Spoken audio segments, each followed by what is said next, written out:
It's like you guys are just basically debating Kabbalistic terms. Here, look, it's Kabbalah that gave birth to the Haskalah. It's a Haskalah that gave birth to Jewish atheism, and it's Jewish atheism that gave birth to Zionism.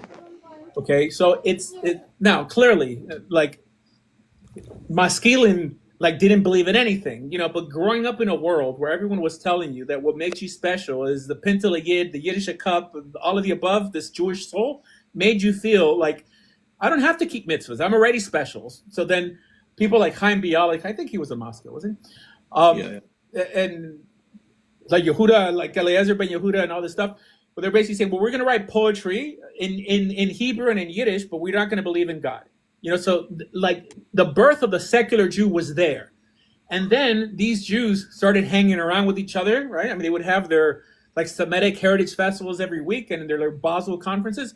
And then they said, let's like get a land, to house us and let us spew these left-wing ideas, communism, all of the above, right, under the guise of Judaism.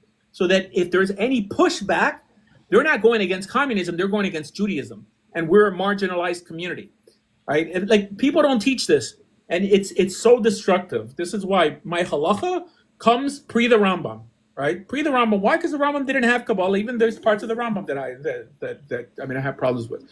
Why? Because Kabbalah is the problem. Kabbalah is the problem. Well, Rabbi, would you say pre-Rambam or stopping at Rambam? It sounds like you're setting up for Dardaim with this conversation. I mean, I used to be. That was my website. Dordaim.com, Dordaim.com. I'm not a Rambamist, by the way. Because and even Rambamists are not Rambamists. There was this guy named Michael Baron. Like he had. the Rambam adapted the Greek philosophy of this Zionism. Right. So like, I'm not a big fan of Mor Nevuchim either. I mean, mind you, like it wasn't Mishnah Torah that was burned. Oh, well, I guess part. It was Sefer Amada and it was Mor Nevuchim because of all his.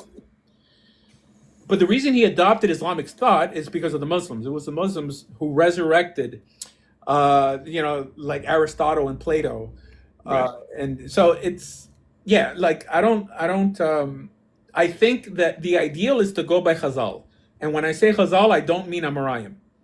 The ideal, I'm not saying I'm on that level or whatever, is to go straight by the Mishnah.